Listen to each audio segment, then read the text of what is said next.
નમસ્કાર મિત્રો, આજે આપણે જોઈશું ધોરણ 6 નવનીત પ્રેક્ટિસ વર્ક, જેમાં પ્રકરણ 1માં પ્રશ્ન નંબર 2, જેમાં 1 થી 15 વિકલ્પોનો અભ્યાસ કરીશું. દરેક વિકલ્પને આપણે ગણતરી કરી અને પછી સમજીશું. તો ચેનલને સબસ્ક્રાઈબ કરજો, વિડીયો ગમે તો લાઈક કરજો, કોમેન્ટ કરજો, શેર કરજો. સ્ટાર્ટ કરીએ. તો પહેલો અહીંયા ઉકેલો અને ચકાસવામાં બીજો પ્રશ્ન છે કે નીચેના દરેક પ્રશ્ન જવાબ માટે આપેલા વિકલ્પમાંથી સાચો વિકલ્પ શોધી તેનો ક્રમ અક્ષર પ્રશ્નની સામે આપેલા બોક્સમાં લખો. તો અહીંયા પહેલો પ્રશ્ન છે કે નિયમિત દસકોણને કેટલી બાજુઓ હોય છે? 10 કોણ એટલે કે 10 બાજુઓ હોય છે. પછી પ્રથમ 6 એકી સંખ્યાનો સરવાળો ખાલી જગ્યા છે. તો મિત્રો અહીંયા પ્રથમ 6 જે એકી સંખ્યાઓ છે આપણે એનો સરવાળો કરીશું. તો પહેલી એકી સંખ્યા છે 1, પછી 3, પછી 5, પછી 7 અને 9. આપણે એનો સરવાળો કરીએ 9 અને 11. 6 એકી સંખ્યાનો સરવાળો શોધવાનો છે.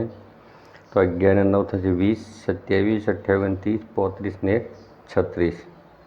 એટલે કે પ્રથમ 6 એકી સંખ્યાનો સરવાળો થશે 36. હવે આપણે ત્રીજા નંબરનો જોઈએ તો નીચેનામાંથી કઈ શ્રેણી ગણતરીની સંખ્યાઓ દર્શાવે છે? તો મિત્રો અહીંયા 1, 2, 3, 4, 5 જે આપેલી છે ગણતરીની સંખ્યાઓની શ્રેણી છે. એટલે અહીંયા વિકલ્પ બી જવાબ તરીકે આવશે.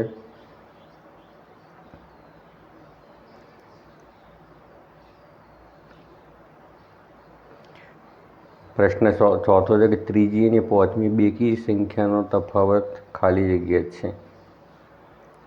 તો અહીંયા ત્રીજી અને પાંચમી બેકી સંખ્યાનો આપણે તફાવત કાઢવાનો છે. તો પહેલી બેકી સંખ્યા છે 2, 4, 6, 8, 10.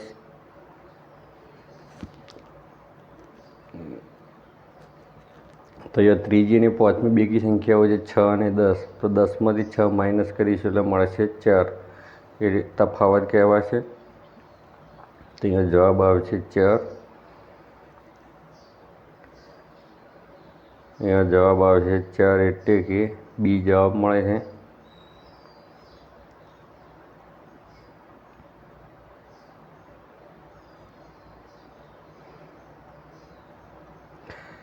હવે પાંચમો નંબર છે કે ત્રીજી ત્રિકોણીય સંખ્યા અને ચોથી ગણતરીની સંખ્યાનો ગુણાકાર કરવાનો. તો આપણે ત્રિકોણીય સંખ્યાઓની શ્રેણી લખીએ તો 1, 3, 6, 10, 15 આ બધી ત્રિકોણીય સંખ્યાઓ છે.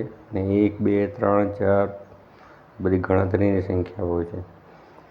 તો ત્રીજી ત્રિકોણીય સંખ્યા અહીંયા 6 છે અને ચોથી ગણતરીની સંખ્યા અહીંયા આપેલી છે 4.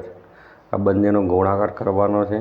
એટલે કે 6 × 4 બરાબર આપણને જવાબ મળશે 24. એટલે કે અહીંયા વિકલ્પ સી આવશે. તે સી વિકલ્પ છે, ખરો વિકલ્પ છે. તો અહીંયા 5 નંબરમાં જવાબ આવશે સી.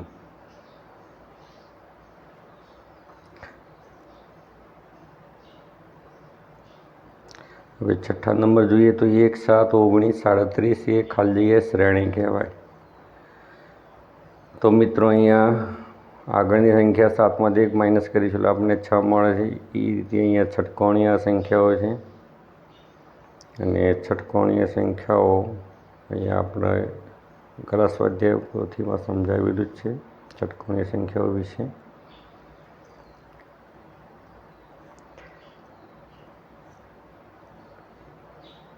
તો 1, 7, 19, 37 એ કેન્દ્રીય ષટકોણીય સંખ્યાઓ છે. એટલે કે અહીંયા જવાબ આવશે એ. હવે આપણે 7 નંબર જોઈએ તો નીચે આપેલી શ્રેણીમાં પછીનો આકાર ખાલી જગ્યા દ્વારા દર્શાવવામાં આવે છે. તો મિત્રો અહીંયા બોક્સ 1 એટલે 1 × 2 કરો તો 2 થશે, 2 × 2 કરો તો 4 થશે. તો 4 × 2 કરીશું આપણને એટલે મળશે 8. 8 એટલે કે 2 ની 3 ઘાત. 2 દુ 4, 4 દુ 8. તો અહીંયા 2, 2, 2 અહીંયા આપણે બોક્સ કરીશું.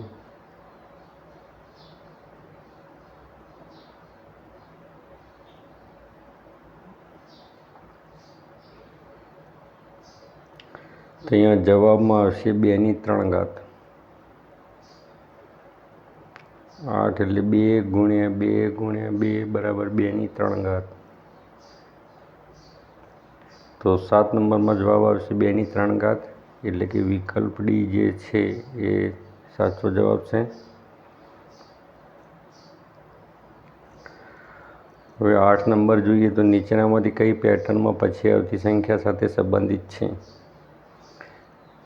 તો મિત્રો અહીંયા પહેલાં 0 છે, પછી 1, પછી 3. તો અહીંયા 3 પછી આવશે 5. તો અહીંયા જે પંચકોણ બતાવેલો છે એ આવશે, એની 5 બાજુ હશે, એટલે કે અહીંયા જવાબ આવશે બી.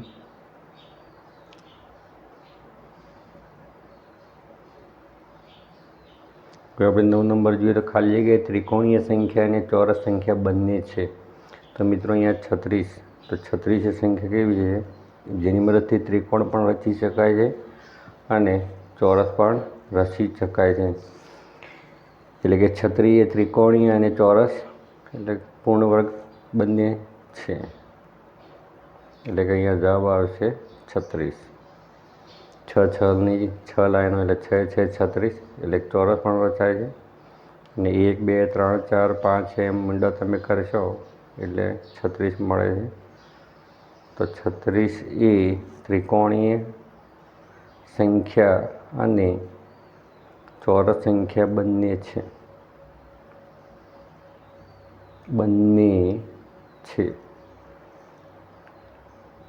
એટલે અહીંયા જવાબ આવશે બી.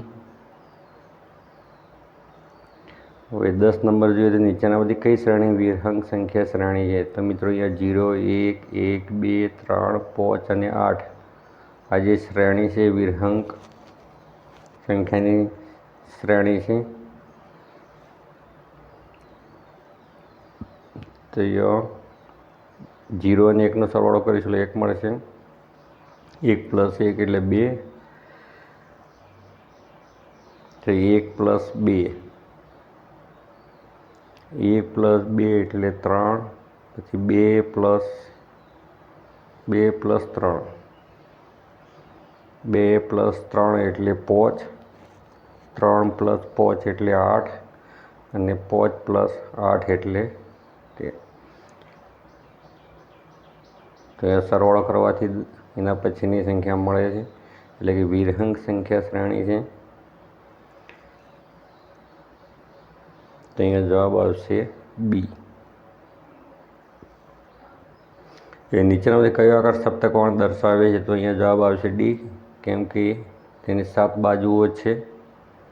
તો અહીંયા 7 બાજુઓ છે એટલે આવશે જવાબ ડી. હવે આપણે 12 નંબર જોઈએ તો નીચેનામાંથી કઈ શ્રેણી 1થી શરૂ કરી મળતી સંખ્યામાં 2 ઉમેરતા જવાનો નિયમ દર્શાવે છે? તો આપણે 1થી શરૂઆત કરી હોય અને 2 ઉમેરશો એટલે 3 મળશે. 1 + 2 = 3, 3 + 2 = 5, 5 + 2 = 7, 7 + 2 = 9, 9 + 2 = 11. તો આ રીતે આપણને એકી સંખ્યાઓ મળે છે. તો એ કયો નિયમ લાગુ પડે છે? એકી સંખ્યાઓ.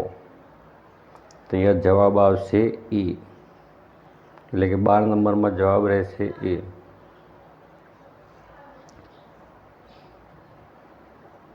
હવે 13 નંબર જોઈએ તો 1, 3, 7, 15, 31 પછીની સંખ્યા કઈ છે?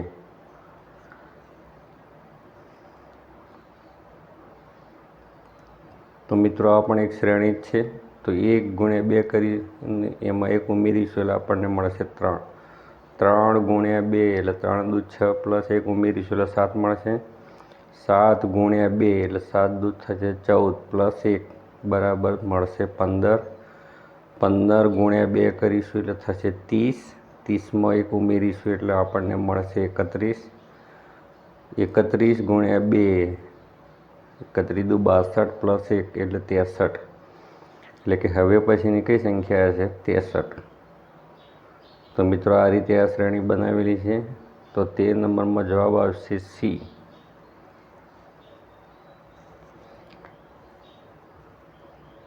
એટલે કે શું કરવાથી આ શ્રેણી બને છે એ આપણે નક્કી કરવાનું હતું અને પછી આગળ આવતી સંખ્યા આપણે શોધવાની હતી. 14 નંબરમાં છે કે ચોરસ સંખ્યા શ્રેણી માટેનો નિયમ કયો છે?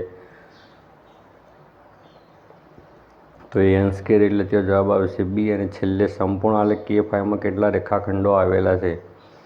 તો સંપૂર્ણ આલેખ K5 તો અહીંયા સૂત્ર છે મિત્રો n(n-1/2). તો આપણે nની જગ્યાએ 5 મૂકી દઈએ તો K5માં કેટલા રેખાખંડો આવે છે આપણે શોધી શકીએ છીએ. તો nની જગ્યાએ 5 મૂકીએ તો n પછી કૌંસમાં 5 - 1/2. 5માંથી 1 કાઢી નાખીશું એટલે 4 વધશે ભાગ્યા 2. 5 ચોક થશે 20/2. 20ને આપણે 2 ભાગીશું એટલે મળશે 10. તો અહીંયા K5માં કેટલા રેખાખંડો આવેલા છે? તો અહીંયા સી જવાબ આવશે 10. તો અહીંયા કુલ 10 રેખાખંડો આવેલા છે. તો આ સાથે મિત્રો અહીંયા વિકલ્પોની ગણતરી પૂરી થાય છે. વિડીયો ગમે તો લાઈક અવશ્ય કરજો. Thank you.